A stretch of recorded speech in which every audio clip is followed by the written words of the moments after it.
من وجهة نظري انا شايف ان دي اسوأ مباراة لكولر مع النادي الاهلي. ادار الماتش بطريقة مش جيدة خالص. الاهلي كان العامل اللياقة البدنية كان زيرو.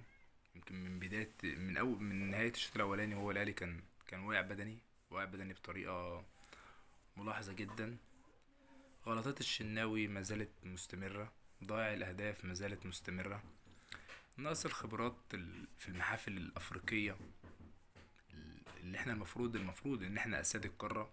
المفروض ان احنا نتحط تحت ضغط في اي ملعب نلعب. احنا النهارده ما كانش عندنا جماهير، واللعيبه مش قادره تمتص حماس لعيبه الهلال، سواء ما اول الشوط الاولاني او اول الشوط التاني. ورغم كل ده يعني احنا نستحق الهزيمه ان شاء الله. ربنا يكرم في اللي جاي، وورا الاهلي في الحلوه والمره، وان شاء الله البطوله من نصيبنا باذن الله.